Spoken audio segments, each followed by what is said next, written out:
घंटे की आम तरीन खबरों के ऊपर तबसरा और तजिया शामिल करेंगे। सबसे पहले मैं क्रिकेट के बारे में बात करना चाहूंगा, उसके बाद सियासत के मैदान की तरफ भी आएंगे। लेकिन उसको अब तक आपको पता लग चुका कि क्या हुआ था कल रात को।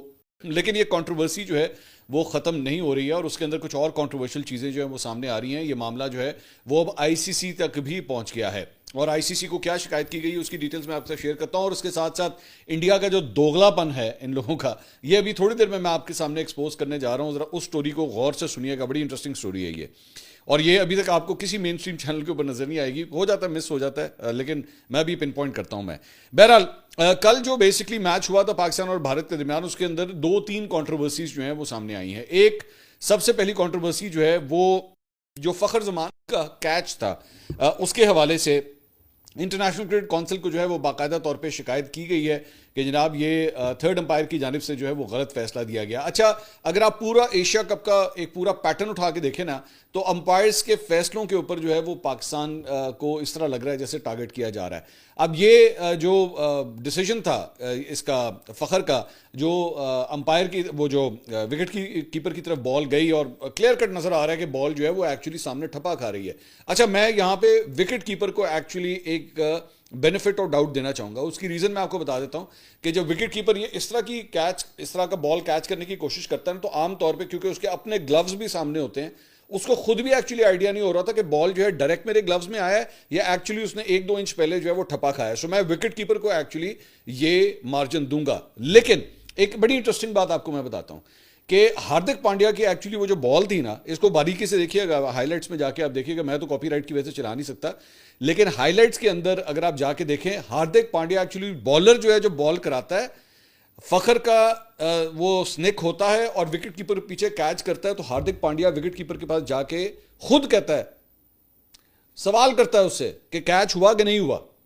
यानी जो सबसे करीब है, कैमरे तो चले फिर भी दूर है ना, वो दूर से ठीक है, जूम इन करके वो एंगल ले रहे होंगे, लेकिन इवन हार्दिक पांड्या जो बॉलर है वो भी डाउटफुल था कि ये कैच हुआ है कि नहीं हुआ है।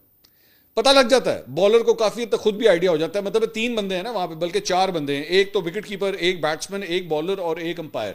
अंपायर तो चले नेकेड आई के साथ बार बार रिप्लेस करके नहीं देख सकता, उसका काम जो है वो थर्ड अंपायर का। तो even the bowler was doubtful कि ये कैच हुआ या नहीं हुआ। तो पाकिस्तान के साथ बड़ी ज्यादती हुई। बल्कि मैं कल रात को मैं सोशल मीडिया देख रहा था तो एक्स के ऊपर इवन इंडियंस भी ये बोल रहे थे कि ये गलत आउट दिया गया। पाकिस्तान तो चलें आप वो कह लेना उनकी एक बायसनेस होगी, उनकी टीम के साथ ज्यादती हुई, लेकिन इवन इंडियंस भी ये बात कर रहे थे कि ये ज्यादती हुई है। तो पूरा एक पैटर्न नजर आता है कि पाकिस्तान के साथ किस तरह नाइंसाफी हो रही है। दूसरा एक और जो कंट्रोवर्सी हुई वो थी जनाब के साहिबजादा फरहान। उन्होंने जब अपनी 50 स्कोर की तो उन्होंने एक वो बंदूक का निशान बनाया कि जनाब मैंने अपनी 50 जो है वो अचीव कर ली है। तो मैं बाद में एक्चुअली आज उनकी जो थी वो एक प्रेस कॉन्फ्रेंस थी, तो साहिबजादा फरहान से एक्चुअली सवाल किया गया कि आपने उसको जिस तरह सेलिब्रेट किया, तो उन्होंने कहा मैं आमतौर पे अपनी 50s के ऊपर जो है इस तरह सेलिब्रेट नहीं करता हूं, लेकिन मेरा दिल कर रहा था, मैंने ये किया। अब उसके ऊपर इंडिया के अंदर जो है वो एक बैन मचा हुआ है, बैठ के अपना सर में अपनी मिट्टी डाल रहे हैं कि हाय एवेको की करता, ये देखें, कोई उसे दहशतगर्द कह रहा है, कोई उसे कुछ कह रहा है। मेरे भाई, मैं 2-4 चीजें क्लियर कर दूं। पहले तो आप लोग इतने बेशरम हैं कि आपको इस बात का भी पता है, अच्छी तरह पता है कि महेंद्र सिंह धोनी भी माजी के अंदर सब कुछ कर चुका है, वो भी कर चुका है। सो ऐसा नहीं है कि ये कोई पहला क्रिकेटर है जिसने काम किया हो, ठीक है। और उसके अंदर कोई इसने ये नहीं कि वो इंडियन ड्रेसिंग रूम की तरफ जो है वो ये कर रहा था, या इंडियन, वो तो सारे इंडियन प्लेयर्स अंदर ही मौजूद थे ना, उसने किसी प्लेयर की तरफ करके ये नहीं किया। उसने सिर्फ अपने ही ड्रेसिंग रूम की तरफ ये इशारा किया कि देखे मैंने जो है वो कमाल किया और मेरा तीर जो है वो निशाने के ऊपर लगाया या मैंने फायर मारा है। वो इतनी सी बात है, उसमें कोई ऐसी बात नहीं है। और आपके अपने वहां पे क्या नाम है, सोसाइटी के अंदर हमारे यहाँ भी हवाई फायरिंग का बड़ा कॉन्सेप्ट है सेलिब्रेट करने के लिए, आप अच्छी तरह बात जानते हैं। एक बात। और दूसरी बात ये कि अगर चलें आपको बड़ा शौक हो रहा है ना इसको करने का, बल्कि as a matter of fact अगली कंट्रोवर्सी पे भी आ जाते हैं, वो है हारिस रऊफ की। हारिस रऊफ जो है वो बाउंड्री के पास खड़े हुए थे, इंडियन फैंस की जानिब से जो है वो उनको उनके अगेंस्ट हुटिंग की जा रही थी, सब कुछ किया जा रहा था। तो उन्होंने सिर्फ ये इशारा किया कि 6-0, और उसके बाद उन्होंने जहाज का यूं करके इशारा किया। तो उसके ऊपर भी बढ़े गए, देखें जी हारिस रऊफ देखो साढ़े ना की करता पे, देखें इसने ये देखें ये जहाज का इशारा क्यों किया। मेरे भाई, जहाज और फौज जो है ना वो सबसे पहले आप लोग लेकर आए थे मैदान के अंदर, जब पाकिस्तान और इंडिया का पहला मैच हुआ था। आपने उस वक्त अपने दिमाग के अंदर ना वो जंग का फतूर आप लेकर आए थे। आप थे जिन्होंने एक्चुअली ये फैसला किया कि हमने हाथ नहीं मिलाना। आप थे जो एक्चुअली जंग को खेल के मैदान के अंदर लेकर आए, हम नहीं लेकर आए। ना हमने कोई ऐसी बात की, ना हमने कोई ऐसी कोई बात हुई, ना हमारे मीडिया के अंदर, ना हमारे सियासतदानों की तरफ से, किसी की तरफ से कोई ऐसी बात नहीं हुई कि जनाब हमने जो है ना इसको एक प्रोटेस्ट करना है और हमने, जबकि एग्रेसर्स आप लोग हैं, पाकिस्तान की सरजमीन के ऊपर हमला करने वाले आप लोग हैं। मैं तो उस वक्त भी कहता था कि हमें करना चाहिए था सब कुछ, हमें इनिशिएट, हमें कह देना, पहले अनाउंस कर देना चाहिए था, हम जाओ हम लोग इंडियंस के साथ हाथ नहीं मिलाएंगे। लेकिन आप लोग ये करने वाले, साडा एंजज करन तो तुम परेशान हो गए। मैं तो बल्कि आइंदा कहता हूं कि ये आइंदा कभी भी इंडिया पाकिस्तान का मैच हो ना, तो बाकी तमाम पाकिस्तानी शायकीन से मेरी एक छोटी सी दरख्वास्त है, हम सबको जो है ना स्कूल के अंदर जब हम छोटे छोटे बच्चे थे, सबको जो है वो कागज के जहाज उड़ाने आते हैं, एना के सामने सिर्फ कागज के जहाज उड़ाना शुरू कर दो, बस ये उसी के अंदर पागल हो जाएंगे, ये उसी में पागल हो जाएंगे कि ये देखें जहाज क्यों उड़ा रहे हैं, ये तोबा तोबा जहाज क्यों उड़ा रहे हैं। ये तो इतना परेशान होने की जरूरत नहीं है। आप लोगों ने खेल आप लोगों ने शुरू किया ना ये जंग वाला, तो उसमें फिर ये यही होता है, फिर जाहिर बात है आगे से रिस्पॉन्स जो है वो यही होता है। हाँ, मैंने पिछले व्लॉग के अंदर एक बात की थी कि पिच के ऊपर बैठ के वो जो अपनी तरफ से बार बार बॉलर्स, हमारे बॉलर्स की जानिब से जो अभिषेक को या वो सारा कुछ वो जो कहा जा रहा था, उसकी जरूरत नहीं थी। मैं अभी भी उस बात के ऊपर कायम हूं, उसकी जरूरत नहीं थी। Concentrate on your bowling. मुंह से नहीं विकेट लेनी है आपने, अपनी गेंद से विकेट लेनी है आपने। मुंह से बोलने से जो है वो विकेट नहीं जाएगी। और वो दोनों जो थे ना, शुभमन गिल और अभिषेक, वो बड़े पुराने आपस में ओपनर्स की जोड़ी है। वो पंजाब के अंदर भी इसी तरह, वो छोटे छोटे बच्चे थे तब से वो इकट्ठे खेलते आए, आपको पता है इस बात का। वो कोई डिफरेंट स्टेट से भी नहीं है, वो एक ही टीम से ही ओपनिंग करते हैं, तो mentally they were very strong, उसकी जरूरत नहीं थी। एक चीज। अब आ जाए जरा दोगलेपन के ऊपर। इनका दोगलापन क्या है, जो मैंने शुरू में बिल्कुल व्लॉग के शुरू में बात की थी ना, इनका दोगलापन हुआ क्या है। ये क्रिकेट के मैदान में तो आपने देख लिया, उन्होंने कहा जी हमने हाथ ही मिलाना, सब कुछ नहीं करना। वहीं पे श्रीलंका के अंदर south Asian football federation under 17 की चैंपियनशिप हो रही है, अंडर 17 फुटबॉल की चैंपियनशिप हो रही है। वहां पे आज पाकिस्तान और इंडिया का मैच था। पाकिस्तान मैच हार गया। पाकिस्तान मैच 3-2 से हार गया। एक्चुअली हाफ टाइम के ऊपर स्कोर जो था 1-1 था, लेकिन बाद में जो है वो इंडिया 3-2 से वो मैच जीत गया। नो इश्यूज, खेल का मैदान है, डजंट मैटर, कोई फर्क नहीं पड़ता। लेकिन दोगलापन क्या है, ये जरा सामने फुटेज देखिएगा। ये बेसिकली मैच शुरू होने से पहले पाकिस्तान और इंडिया के प्लेयर्स आपस में जो है वो हाई फाइव करते हुए जा रहे हैं। ठीक है, ये सारे हाई फाइव करते हुए जा रहे हैं। मेरा सवाल ये है, जो पॉलिसी उधर क्रिकेट के अंदर बनाई है, यहां पे आके क्यों जबान बंद हो गई? यहां पे आके अपना वो घटियापन क्यों नहीं दिखाया? क्यों नहीं दिखाया? आपको पता क्यों नहीं दिखाया? मैं आपको बताता हूं। क्योंकि यहां पे ये मैचेस जो होते हैं ना, ये होते हैं एशियन फुटबॉल फेडरेशन के अंडर, और एशियन फुटबॉल फेडरेशन जो है वो आती है under FIFA. FIFA world cup तो आपने सुना है ना, फीफा जो है वो आलमी तंजीम है फुटबॉल की। अब यहां पे ये इस किस्म की घटिया हरकत करके देखते ना कि जी हम हाथ नहीं मिलाएंगे, हम ये नहीं करेंगे। उनको पता है कि फीफा का जो सदारत है ना, वो इंडिया के पास नहीं है, जो आईसीसी के पास है। जिस तरह आईसीसी, ये फर्क है इस चीज का कि आईसीसी जो है वो इनका सूर्य कुमार यादव जो है वो जब जंग की बात करता है, अपनी कॉमेंट्री के अंदर ये बात करता है, उसके अगेंस्ट कोई एक्शन नहीं लिया जाता। वो वहां पे थर्ड अंपायर कोई बोंगी मारता है, कोई एक्शन नहीं लिया जाता। ठीक है, वहां पे थर्ड वो मैच रेफरी बोंगिया मारता है, कोई एक्शन नहीं लिया जाता, क्योंकि ICC has become Indian cricket council. लेकिन यहां पे फुटबॉल में, क्योंकि आपके चाचे मामे जो है ऊपर नहीं बैठे हुए, वहां पे कोई अमित शाह का बेटा जो है वो फीफा का सदर नहीं है, यहां पे पूरी इंडियन टीम इंसान की बच्ची बन के खड़ी हुई है और पाकिस्तानी टीम के साथ हाई फाई भी कर रही है। सब के सब लाइन में इंसान के बच्चे बन गए। अच्छा लगा ना? अच्छा लगा। जिस तरह एक नॉर्मल मैच होता है, इंडियंस और पाकिस्तानी आपस में हाथ मिलाते हैं, खेलते हैं। ठीक है, आप जीते, बिल्कुल आप बेहतर खेले, आप डिजर्व करते हैं जीतना। मैं कह रहा हूं, मैं खुद स्पोर्ट्समैन हूं। मेरी मुखालिफ टीम भी अगर अच्छा खेलेगी, मैं उसको भी मैं कहूंगा। मैं आज भी गेम खेलता हूं, मैं आज भी एक गेम खेलता हूं। मेरा जो भी मुखालिफ प्लेयर होता है, अच्छी शॉट मारता है, खुदा पाक की कसम, मैं वहां पर खड़े होकर मैं खुद उसके लिए ताली बजाता हूं, यार it was a very good shot, बहुत अच्छी शॉट मारी तुमने। मैं क्रिकेट खेलता हूं, मैं खुद भी बॉलिंग करता हूं। कभी कोई बैट्समैन एक अच्छी शॉट मारे ना, वो कवर ड्राइव हो या इवन छक्का भी मारे, मैं खुदा की कसम पिच में खड़े हो उसके लिए ताली बजाता हूं, यार बहुत प्यारी शॉट मारी है आपने। ये स्पोर्ट्समैन स्पिरिट होता है। ये स्पोर्ट्समैन आपकी जहां पे ये हठधर्मी, बेशर्मी, बेगैरती जहां चलती है, वहां आप चलाते हैं। यहां पे नहीं चल सकती थी। यहां पे सीधी पूरी की पूरी फुटबॉल टीम इंसान की बच्ची बनकर खड़ी हुई थी। सब ने सही तरीके से हाथ में लाया। पता था फीफा का रेफरी सामने खड़ा हुआ है, कोई बदतमीजी नहीं हो सकती यहां पे कोई अपनी बोंगियां नहीं मार सकते आप। तो यहां पे सारे ठीक हो गए। इसके अलावा कुछ दीगर खबरें मैं शामिल करना चाहूंगा। डकी भाई के हवाले से जनाब एक खबर आई है, और डकी भाई ने जनाब जमानत की दरख्वास्त की थी और उनका ऑलरेडी जुडिशल हुआ है, जमानत की उन्होंने दरख्वास्त की थी, लेकिन जुडिशल मजिस्ट्रेट नईम वट्टू ने उनकी दरख्वास्त जो है वो मुस्तरद कर दी है। तो डकी भाई के लिए जो परेशानियां हैं वो अभी ख़त्म नहीं हुई हैं, उनका वो अदालती रिमांड के ऊपर हैं और उनके एडवोकेट चौधरी उस्मान अली ने फौजदारी ज़ाब्ता कार की दफ़ा 497 के तहत जो है वो ज़मानत बाद अज़ गिरफ्तारी के लिए दरख्वास्त दायर की थी, लेकिन उनकी इस दरख्वास्त को जो है वो रद्द कर दिया गया है। इसके अलावा national cyber crime investigation agency NCCIA उनकी तरफ से जनाब पीका तरमीमी एक्ट के तहत लाहौर प्रेस क्लब के सदर अरशद अंसारी को जनाब पहला नोटिस जारी कर दिया गया है। इससे पहले नईम हनीफ साहब हैं, वो भी एक सीनियर जर्नलिस्ट हैं, तो उनके यहाँ से ये खबर आई कि जनाब उनके घर के ऊपर भी जो है वो छापा मारा गया है और अब लाहौर प्रेस क्लब के सदर अरशद अंसारी साहब के उनको जो है वो NCCI की जानिब से नोटिस जारी किया गया है। मेरे लिए हैरानकुन बात यह है कि ये सब कुछ, जाहिर बात है, ये सब कुछ जो है वो अज़मा बुखारी साहिबा के सारे दायरा कार के अंदर हो रहा है, जब वो इस वक्त पंजाब की जो है वज़ीर इत्तलात हैं। मैं और किसी से सवाल नहीं करूंगा, या मैं उनसे सवाल करूंगा या मरीम नवाज से सवाल करूंगा।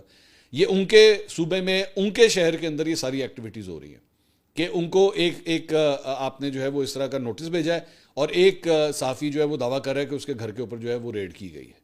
सो ये हो रहा है, ये हाल है जर्नलिस्ट का। पहले ही आप लोगों का ट्रैक रिकॉर्ड जो है वो फ्रीडम ऑफ स्पीच के हवाले से इंतहाई ख़राब चल रहा है। लोगों को नौकरियों से निकलवाना, ऑफेयर करवाना, पर्चे कटवाना, मतलब कुछ को पाकिस्तान छोड़ के जाना पड़ गया, सारा कुछ तो है ही है। लेकिन जिन सहाफ़ियों के साथ इवन आपके अच्छे मरासिम भी थे, उनके साथ भी जो है वो इस वक्त मरीम नवाज साहिबा के पंजाब के अंदर जो है ये सब कुछ हो रहा है। और अज़मा बुखारी साहिबा is the minister for information, जिनके साथ ये सब कुछ हो रहा है, जिनके अंडर ये सब कुछ हो रहा है। इसके अलावा एक बड़ा ही अफसोसनाक वाक़या जो है वो कराची में पेश आया है, जहाँ पे गुज़िश्ता शब एक न्यूज़ एंकर है, मेट्रो 1 से उनका ताल्लुक़ है, उनकी गाड़ी के ऊपर जो है फायरिंग की गई और वो अपनी गाड़ी के अंदर ही सवार थे।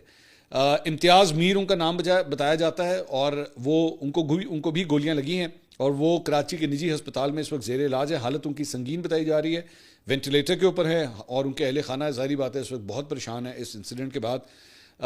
वो बताया गया है कि इतवार और पीर की दरमियानी शब वो दफ्तर से जो है वो घर वापस जा रहे थे।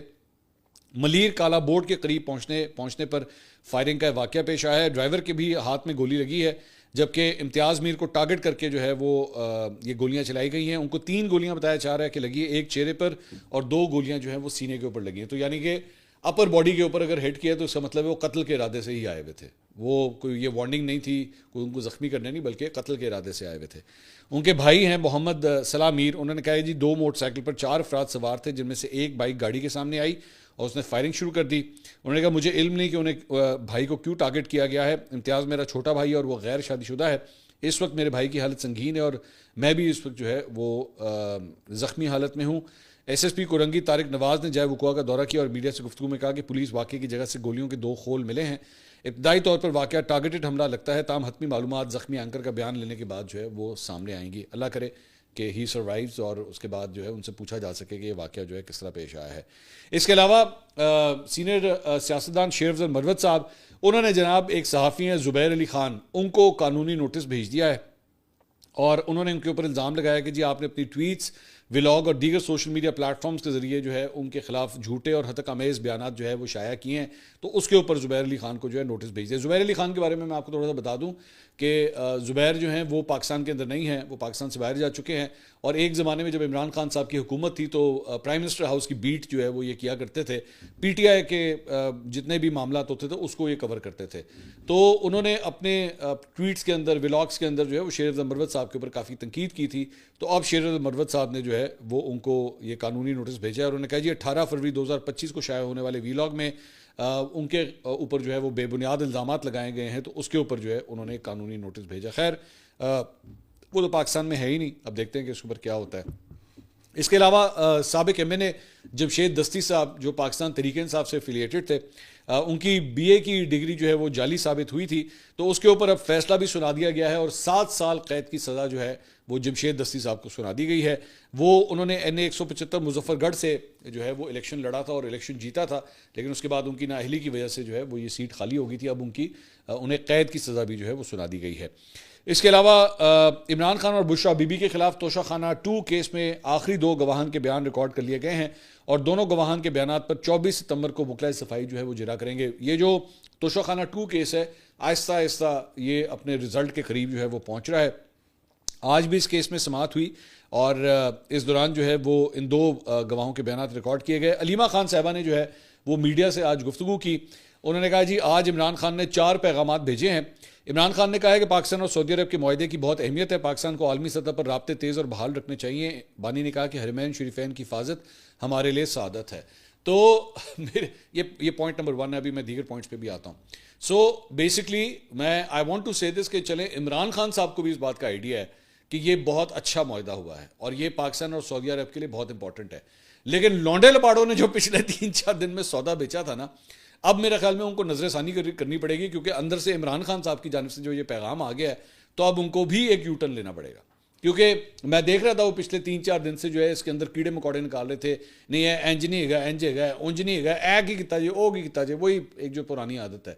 लेकिन इमरान खान साहब जाहिर बात है उनको भी इस बात का आइडिया है, क्योंकि पाकिस्तान तहरीक इंसाफ जो है ना पहले भी बहुत एम्बैरसमेंट फेस कर चुकी है।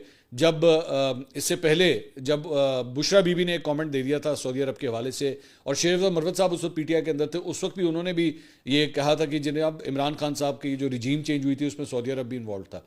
तो उस वक्त भी इन दोनों वाकयात में उनको बड़ी एम्बैरसमेंट का सामना करना पड़ा था पीटीआई को। तो यहाँ पे इस मरतबा he chose the right words और उन्होंने कहा कि नहीं ये जो कुछ भी हुआ है ये अच्छा हुआ है। बट मुझे तरस आता है बेचारे लौंडे लपाड़ों के ऊपर, क्योंकि उन्होंने तो पूरा केस ही बिल्डअप कर दिया था कि नहीं ये जो भी हुआ ये ठीक नहीं हुआ। अच्छा, उसके बाद उन्होंने कहा कि जी इमरान खान ने अखबार पढ़ा है और उन्होंने क्रिकेट पर बात की है। उन्होंने कहा कि मोहसिन नकवी ने क्रिकेट को तबाह कर दिया है। 2021 में पाकिस्तान ने इंडिया को 10 विकेटों से हराया था।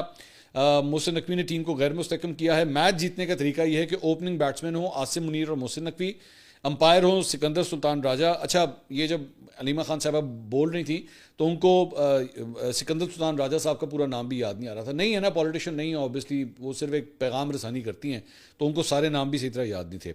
और उन्होंने कहा और काजी फाइज ईसा हों थर्ड अंपायर और जस्टिस डोगर हों, सॉरी अंपायर हों सिकंदर सुल्तान राजा और काजी फाइज ईसा, थर्ड अंपायर हों जस्टिस डोगर, तो तब जो है वो पाकिस्तान मैच जीत सकता है। ये उन्होंने कहा, तो तंजन बेसिकली ये बात की है।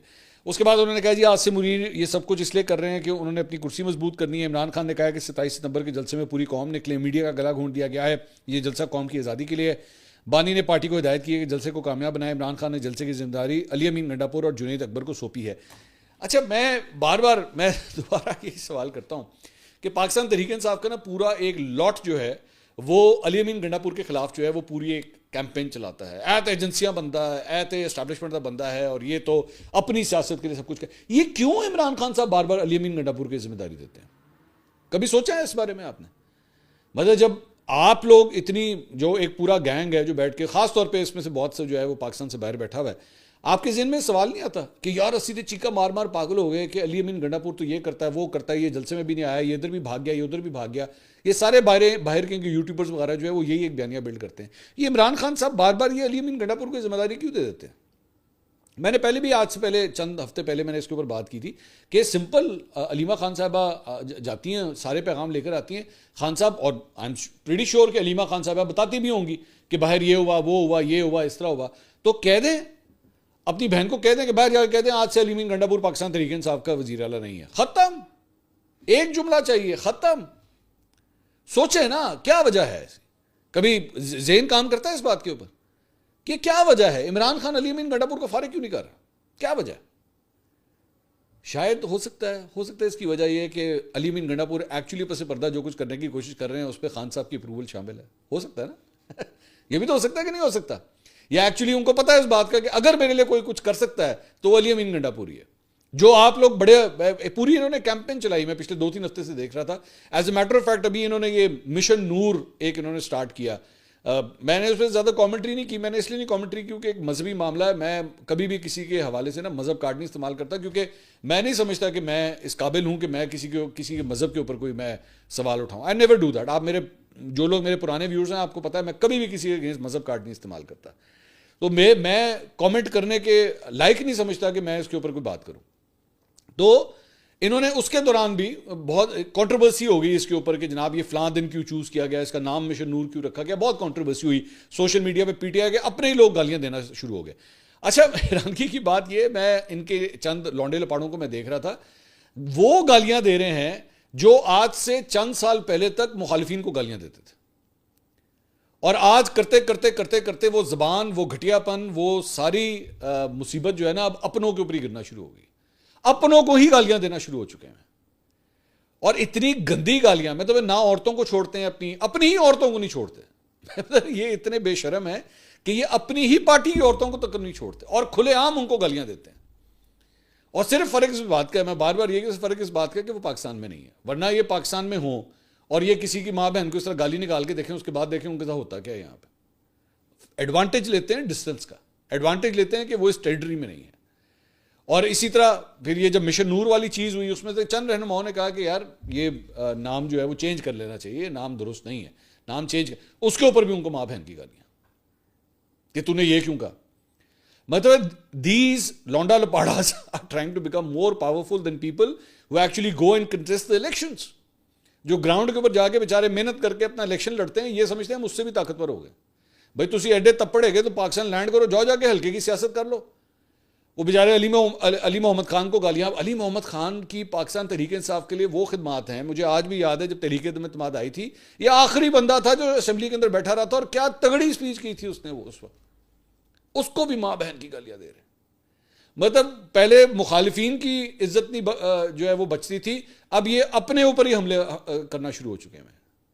तो इसीलिए कहते हैं कि गंदी जबान और गंदी जहनियत के जरिए सियासत के अंदर जो परवान चढ़ता है ना, अल्टीमेटली उसके साथ यही होता है कि अपनों पे हमलावर हो, क्योंकि उसको आता ही कुछ नहीं है ना। उसकी वजह शोहरत ही गंदी जबान है, उसकी वजह शोहरत गाली है।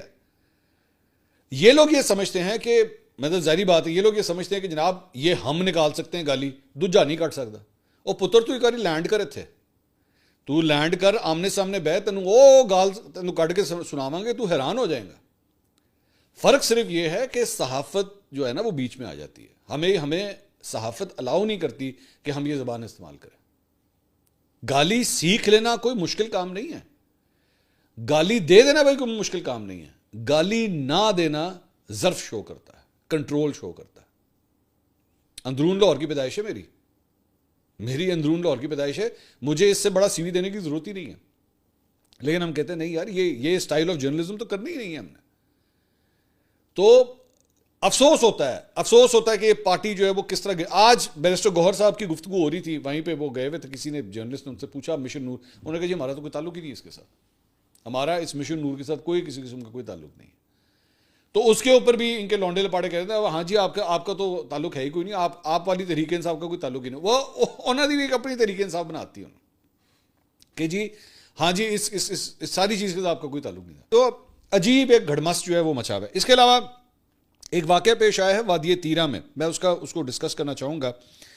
अब इसके बारे में ना, वादिय तीरा में जो वाक़या पेश है, पहली बात तो एक अफसोसनाक वाक़या है। वहाँ पे आम शहरियों की जो है वो हलाकत की भी खबरें आई हैं कि कई अफराद जहाँ भाग हुए हैं उसमें। अब उसमें एक रिपोर्ट ये है कि जहाँ पे एक्चुअली ये हमला हुआ है, अब एक रिपोर्ट ये कहती है कि जी जेट्स के ज़रिए जो है यहाँ पे बमबारी की गई है। एक रिपोर्ट ये है कि वहाँ पे जिस जगह पे ये हमला हुआ है वहाँ पे बहुत ज़्यादा बारूदी मवाद दहशतगर्दों ने जो है वो रखा हुआ था, और वहाँ पे कोई बम बनाने की फैक्ट्री थी और उसके ऊपर हमला हुआ है। जब उसके ऊपर हमला हुआ है तो आसपास जो है वो आम लोगों के भी घर थे, और उस धमाके की वजह से जो है वहाँ पे बहुत सी हलाकतें हुई हैं। एक इतलात के मुताबिक 24 अफराद हलाक हुए हैं, but obviously this number is not confirmed, क्योंकि हमें भी प्रॉक्सिमिटी का इशू है, वहाँ से रिपोर्टिंग करना बहुत मुश्किल काम है। इस एरिया के अंदर दहशतगर्दों की बहुत बड़ी प्रेजेंस है। लेकिन ऑब्वियसली एक अफसोसनाक वाक़या है जिसमें आम शहरियों की अगर हलाकत होती है तो वो काबिल मुज़म्मत बात है कि आखिर दहशतगर्दों का इतना बड़ा सिस्टम वहाँ पे मौजूद है कि उन्होंने बारूदी मवाद जो है वो वहाँ पे रखा हुआ था, जिसकी वजह से आसपास के लोग भी उसकी वजह से जो है वो शहीद हुए हैं। तो ये बड़ी ही एक अफसोसनाक खबर है, और अभी एक डेवलपिंग स्टोरी है। इस पर मज़ीद तफसीलात अभी सामने आ रही हैं। वहाँ के लोकल MNAs और MPs जो हैं वो तो इसके ऊपर बहुत प्रोटेस्ट कर रहे हैं। मेरी इतलात के मुताबिक अभी तक जो है वो वहाँ के खैबर चौक में जो है वो धरना दिया गया है। इस वक्त बड़ी तादाद में उसमें शुरका मौजूद हैं।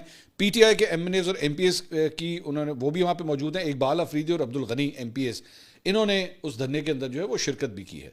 So it's a developing story. हम कोशिश करेंगे कि अगले व्लॉग के अंदर जो है इसकी मजीद डिटेल। पहला गेंद उबैद कराची ने आड़े हाथ लिया और